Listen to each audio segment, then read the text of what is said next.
Among the many mistaken and unscriptural notions commonly taught in nearly all churches is the idea that the flood mentioned in the Bible covered all the earth and drowned everybody on earth excepting only Noah and his family, who escaped death by being in the ark.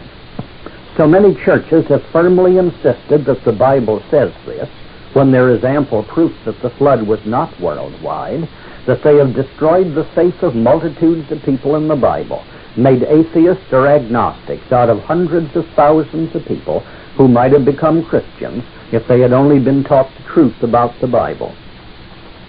Part of this mistaken idea about the flood is due to the many mistranslations found in the commonly used King James Version of the Bible. But also, part of it appears plainly to be false if you merely carefully read even the King James Version. Let's have a look at this. In Genesis chapter 6, we read that God found the people so corrupt that he regretted that he had ever created them, and so he decided to wipe them out by a flood. And he warned righteous Noah of the coming flood, and told Noah to build a great boat or ark in which he and his family might find safety, and where they might preserve a few of each kind of the animals. In chapter 7, it tells how Noah received the final warning that the time was now at hand, and that he should move into the ark. Then it says, according to the King James Version, "And it came to pass after 7 days that the waters of the flood were upon the earth. In the 600th year of Noah's life, in the 2nd month, the 17th day of the month, the same day were all the fountains of the great deep broken up, and the windows of heaven were opened. And the rain was upon the earth 40 days and 40 nights. And the waters prevailed, and were increased greatly upon the earth, and the ark went upon the waters. And the waters prevailed exceedingly upon the earth, and all the high hills that were under the whole heaven were covered. 15 cubits upward did the waters prevail, and the mountains were covered.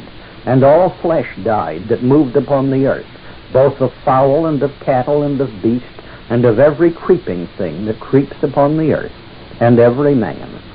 And the waters prevailed upon the earth 150 days. And God remembered Noah and every living thing, and all the cattle that was with him in the ark. And God made a wind to pass over the earth, and the waters assuaged. And the waters returned from off the earth continually. And after the end of the 150 days, the waters were abated. And the ark rested in the 7th month, on the 17th day of the month, upon the mountains of Ararat. And the waters decreased continually until the 10th month. In the 10th month, on the 1st day of the month, were the tops of the mountains seen." Now, first let's see what the translators have done to what Moses originally wrote. You remember that the King James Version says that the rain was upon the earth, and the waters increased greatly upon the earth, and that all flesh died that moved upon the earth. But are they right in translating this, the earth? Definitely not.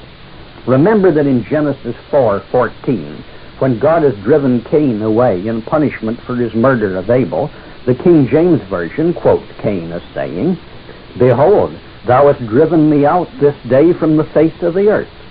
So what did Cain do? Climb into his rocket ship and take off for outer space? Of course not. He was not driven from the face of the earth, and he never said so. Only the translators said so. The word Cain used was Adamah, meaning the ground. God had told him that his farming would no longer be successful. So Cain says, "Thou hast driven me off of the ground."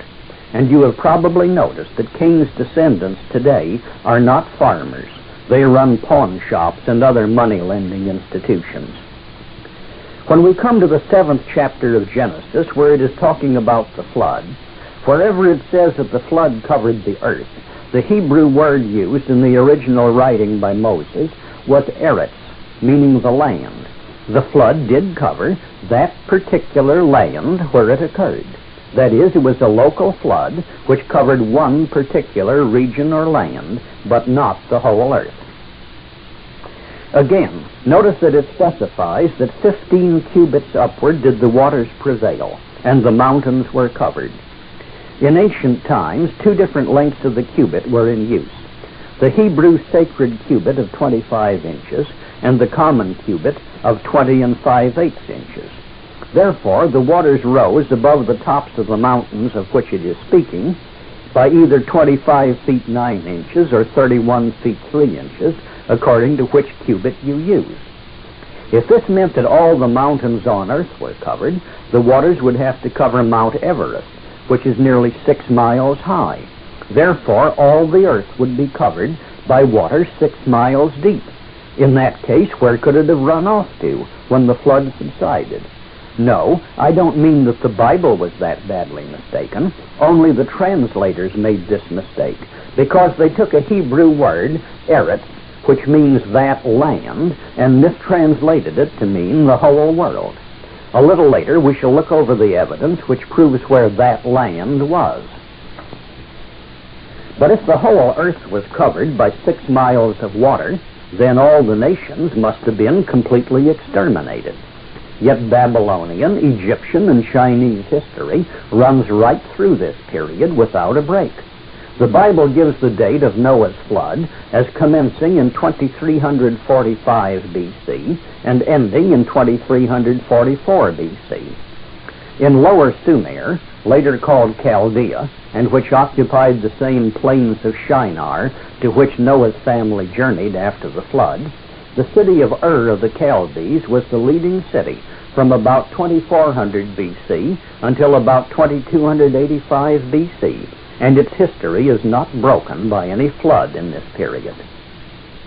Farther to the north, Babylon was rising to power from about 2400 BC on, and reached a great height of civilization under the famous King Hammurabi, who lived at the same time as the Hebrew patriarch Abraham, about 2250 BC. And again, there is no break in this history due to a flood.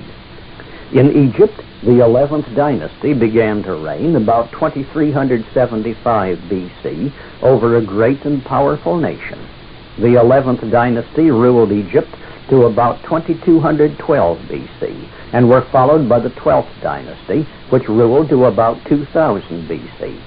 There was no break in the 11th dynasty at the time of Noah's flood, 2345 BC, and the nation continued to be large and powerful throughout this period. Reasonably accurate history of China begins nearly 3000 BC. The Shu King, the historic record of China, shows that King Yao came to the throne in 2356 BC, 11 years before the start of Noah's flood, and that he ruled China for many years after the flood.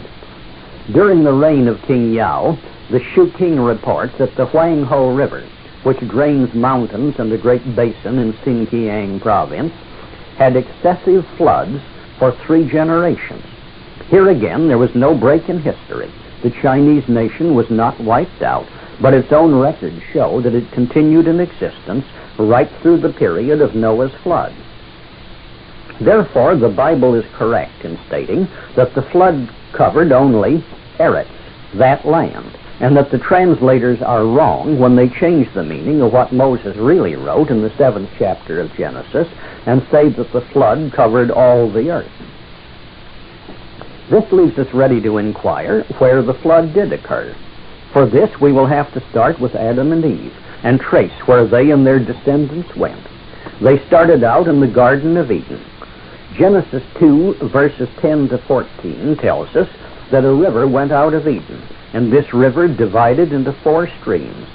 It names these 4 rivers, Pison and Gihon, neither of which can be identified among the rivers existing today, and Hiddekel, which is the ancient name of the Tigris River, and Phrath, the ancient name of the river Euphrates.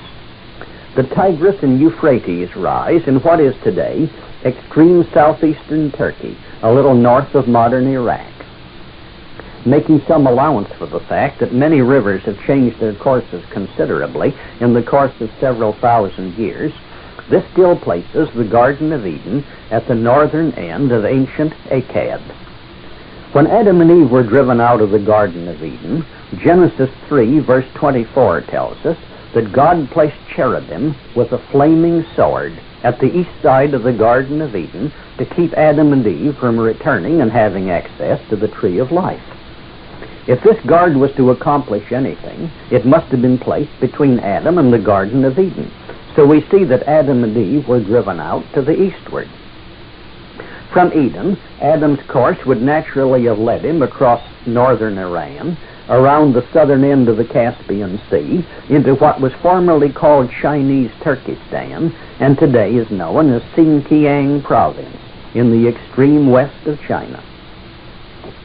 In the southern part of Xinjiang, there is a great basin rimmed by high mountains on all sides, but with an outlet on the eastern end of it, through the mountains where the headwaters of the Huang Ho, the Yellow River, rises. This basin is today nearly all desert, but it bears the evidence of a fertile and heavily inhabited past. Explorers have found ruins of ancient cities uncovered by the drifting sands of the desert. Also, the known geological structure shows that in ancient times, at least, beneath this desert lay an enormous underground natural reservoir, great caverns filled with water, the same geological structure which furnishes artesian water in many parts of the world today. These underground reservoirs were covered by waterproof layers of rock, which kept the waters beneath from overflowing out on the land surface above them. In this mountain-rimmed basin, which was then a fertile, well-populated land, Adam and Eve, or at least their descendants of a few generations later, settled. You who listen to our program already know that Adam was not the first man. He was only the first man in the present white race. Adam and Eve found this land to which they had come already populated by an Asiatic people, among whom they had to live. Through the following generations, the inevitable happened. Wherever there is integration, then intermarriage and mongrelization of the races follows. But if God had no purposes in mind which could not be properly served by the Asiatic and Negro races, there would have been no reason for him to create Adam. Neither could the purposes which Adam and his descendants were intended to serve be fulfilled by a mongrelized race. The consequences of this mongrelization are described in Genesis 6, verse 5. And God saw that the wickedness of man was great in the earth, and that every imagination of the thoughts of his heart was only evil continually.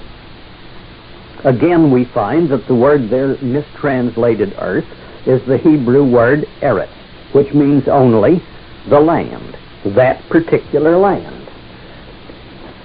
And there is reason for using that Hebrew word, for this was the place where integration and mongrelization had taken place, with its degenerative effects as compared to the qualities possessed by each race separately. We find confirmation of this in the reason why God spared Noah. In Genesis 6, verse 9, your King James Version of the Bible tells you that Noah was perfect in his generations, a meaningless phrase. When anything in the King James Version of the Bible fails to make good sense, it is a sign that you should go behind the mistranslation and see what the words were in the original Hebrew or Greek. The word here translated generations was the Hebrew word toledo, which means ancestry. That is, Noah was perfect in his ancestry, a thoroughbred, not a mongrel. Noah and his family were the last remaining pure-blooded Adamites in the world. Therefore, God needed to save them to carry out the purposes he had planned for the Adamic people. The mongrelized people among whom Noah and his family lived must be removed, else they would be a trap which would eventually lead to the complete end of the pure-blooded Adamites. Have we any other evidence to support our view that this was the region where Adam and Eve and their descendants settled? Yes. Remember that Adam and Eve were driven out of Eden to the eastward. Later, when Cain murdered Abel, and as a punishment was banished from the land where Adam and Eve lived, Genesis 4, verse 16 tells us that Cain went out from the presence of the Lord and dwelt in the land of Nod on the east of Eden. The Hebrew word Nod means wandering. That is, in the upper Tigris and Euphrates valleys at the north of Eden, these rivers were running swiftly downhill from their mountain sources. Therefore, they cut themselves deep channels in the ground. And even today, we can find the traces of the ancient diversion dams built by the ancients to raise the water level up close to the surface of the ground so they would not have to pump it so high to get it into their irrigation canals. But further to the south, in the lower Tigris and Euphrates valleys, where the slope was no longer steep, the accumulation of silt picked up of the rivers where they ran swiftly was now settling to the bottom of the riverbeds, constantly raising the level, so that every high water season the rivers overflowed their banks and flooded the valleys, exactly the same as we have had in our own Mississippi Valley. Another name. He established an empire which extended from the Persian Gulf to the Mediterranean Sea, and even took in some of the larger islands in the Mediterranean Sea. Someday I'll tell you about Cain and his empire, but that's another story. Another bit of evidence is found in Genesis 11, verse 2, which tells us that after the flood, Noah's descendants journeyed from the east until they came to the land of Shinar. Therefore, they must have come from some place east of the Tigris and Euphrates valleys. And the only place where such a flood as the Bible describes could have occurred, eastward from the Tigris and Euphrates valleys, is this mountain basin in Xinjiang, which I have been talking about. Another bit of evidence is found in the high water mark, found in many places along the mountains which rim this basin, showing that at one time this basin was a lake, extending to this well-marked shoreline. The mountains which rim this valley were not fully covered, for many of them range from 16,000 to 25,000 feet in height, and one even rises more than 28,000 feet. But within the basin are several smaller mountains which could be fully covered by a flood held within the higher rim of the valley. In short, this basin, through which flows the Tarim River, and which is sometimes known as the Tarim Basin in southern Xinjiang, is identified as the site of Noah's flood. In your King James Version, Genesis 7, verses 11 and 12 read, "In the 600th year of Noah's life, in the 2nd month, the 17th day of the month, the same day were all the fountains of the great deep broken up, and the windows of heaven were opened. And the rain was upon the earth 40 days and 40 nights. More careful translation makes clear what really happened. In Moffat's Modern English Translation we read, "The fountains of the great abyss all burst, and the sluices of heaven were opened." In Smith and Goodspeed's American Translation it says, "The fountains of the great abyss were all broken open, and the windows of the heavens were opened." That is, a great earthquake broke up the waterproof layer of rock over the immense water-filled abyss or cavern beneath this Tarim Basin, causing the floor of the valley to settle, and allowed an enormous underground reservoir to overflow and to submerge the valley floor. The great earthquake in the Himalaya Mountains about 10 years ago produced similar effects in some places. Of course, the 40 days of torrential rains added to the flood. This filled the valley high enough to submerge the low mountains which were inside the valley. This is exactly as Genesis 7, verses 19 to 20 says. Don't be misled by the mistranslation, "All the high hills that were under the whole heaven were covered." The word mistranslated heaven is merely the Hebrew word shameh, meaning the sky. Since this Tarim Basin is somewhat more than 350 miles wide by more than 650 miles long, all the sky visible from anywhere near the center of this valley would cover only this valley, and therefore only those lower mountains which were within the valley itself. But what about Genesis 8, verse 4, reading, "And the ark rested in the 7th month, on the 17th day of the month, upon the mountains of Ararat." Sometimes failure to translate can be just as misleading as outright mistranslation. Most people understand this to mean Mount Ararat in Armenia, some 1,600 miles west of the Tarim Basin. But this is not what the Bible says. First of all, note that it says mountains of Ararat. mountains being in the plural, while Mount Ararat in Armenia is only a single peak. But Mount Ararat in Armenia was known until comparatively recent times as Mount Massis, and nobody had ever heard of it being called Mount Ararat in Bible times. Furthermore, the Hebrew word Ararat means only the tops of the hills. Therefore, correctly translated, Genesis 8 verse 4 merely says that the ark came to rest upon the tops of the high hills, some of the lower mountains which were within the Tarim Valley. A recent newspaper report mentions an expedition equipped with the latest electronic equipment which is going to Mount Ararat in Armenia to find the ark, and which will melt the ice which covers the ark by coating it with black powdered carbon. But they won't find Noah's ark, for it is not there. Several expeditions have gone to this Mount Ararat to find the ark, and some of them got within sight of a mast on the side of a mountain, which from that particular point of view looked to be shaped somewhat like a ship. That point has been very carefully inspected from the air by airplanes flying over it very close, and it has proved to be nothing but a ledge of rock, which does give a silhouette shaped like a ship when seen from the right direction. I needn't mention the many places, such as the Grand Canyon and so forth, where similar ship rocks can be seen, and none of them are Noah's Ark. So when we carefully examine the whole affair and correct the mistranslations, we find there is no conflict between what the Bible really says and either science or history. In fact, there never is any such conflict. It is only the preachers who find themselves contradicted by either science or history. And that is only because they either won't take the trouble to find out what the Bible really says, or because they have made the mistranslation a supposedly sacred church doctrine, and now they are stuck with it. Don't let any church shake your faith in the Bible. The Bible is always right, even if the churches are often wrong. Let us remember another thing. The ancient Chinese historical record, the Shu King, records that during the reign of King Yao, at a time beginning about the date of Noah's flood, the Huang Ho carried excessive floods for 3 generations.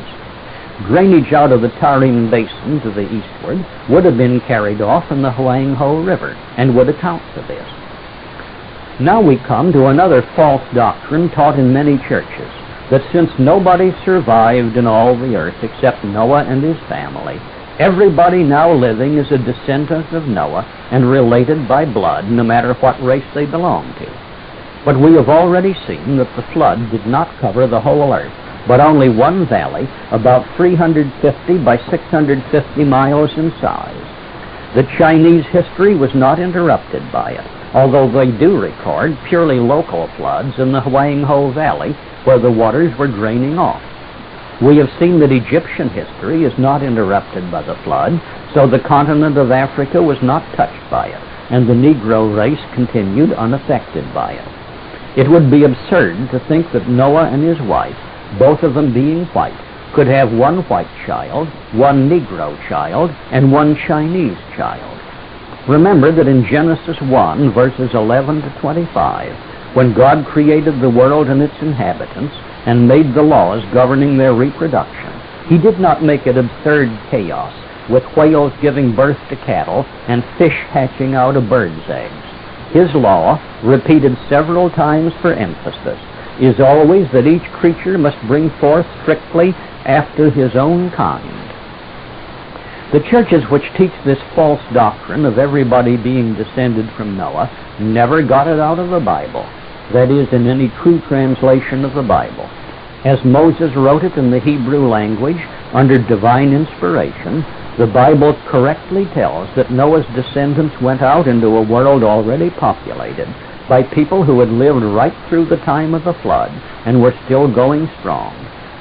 Farrar Fenton's modern English translation gives this correctly. In Genesis 10, verses 1 to 5, we read of the descendants of Noah's son Japheth, and it says, "From these they spread themselves over the sea coast of the countries of the nations, each with their own language amongst the Gentile tribes." Genesis 10, verse 20 tells of the descendants of Noah's son Ham. These were the sons of Ham in their tribes and languages in the regions of the heathen. Genesis 10 verse 31 completes it. These are the sons of Shem by their tribes and by their languages in their countries among the heathen. So never let anybody tell you that the Bible consists of the fables of a primitive people. It is perfectly consistent with all true science and all true history. It is the history of our race, the Anglo-Saxon, Scandinavian, and Teutonic white race. This is